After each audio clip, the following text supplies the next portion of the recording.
So I went ahead and drove to Walmart, and I got out, and I couldn't hardly walk. It was just like my head was spinning, my whole body. My legs felt just like rubber. I just couldn't make my footing. So I went on and got a little bit of shopping done, and people were trying to help me in, because they saw me. I guess I looked, like something was really wrong with me. And so anyway, I got in and got my shopping done and couldn't get back to the car, and they had to help me get back to the car, and I couldn't drive. Just couldn't drive. So I called my doctor.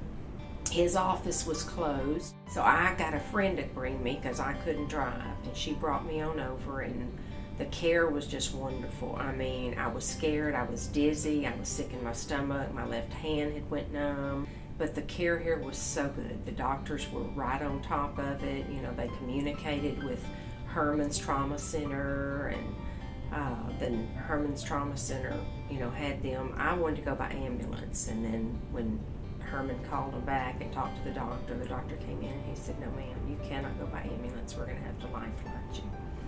So they did, and they had to close down Interstate 10 and part of 565 to land the helicopter, but since then they've got a really nice helicopter pad out there. So I came a few months ago and had appendectomy, had appendicitis, and I ended up having to go and have an appendectomy done. They transferred me by ambulance to San Jacinto, and I've just always, we come for if we've got strep throat or anything like that, and it's just so much easier to get in and out of. The people treat you just like family.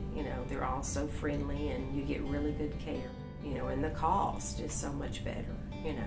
My insurance covers everything. I mean, I was petrified, but the flight, I was very surprised. They got me out there very quickly, and I saw people out there taking pictures, and I thought it was so sweet that they were taking pictures before I left. My husband said they're taking pictures of the helicopter.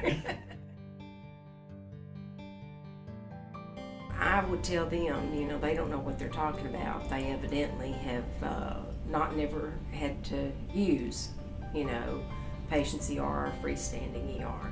And they do offer the same services. They have the same doctors here. They have a lot of great nurses, and the wait. You don't have a long wait. I mean, I couldn't have gone into a hospital ER and had the time to wait in there for hours like you do if it was a major stroke. It could have really, it could have been life or death. And that's the way it was, that's what we explained to my insurance company, and it was a life or death situation. It wasn't anything like a cold or strep throat or even an appendectomy, which was serious too. But they also are so well at diagnosing. They've always diagnosed me quickly and very accurately, and that's another thing that's very important to me. One of my grandchildren were here, and they had to give her IVs, and I was also here with another good friend of mine where they had to keep her all night and give her IVs. And they're able to keep you comfortable, in an emergency room situation, in a nice room, and give you everything that you need, just like you get at a hospital.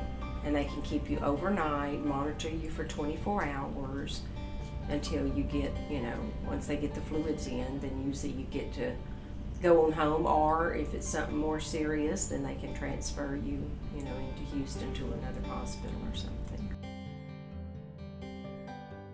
Because like I said, it takes 20 minutes to get into Baytown, and that's the nearest, and their emergency room is always, I have never went there back in the years past. I've never went anywhere else except here since it's been open.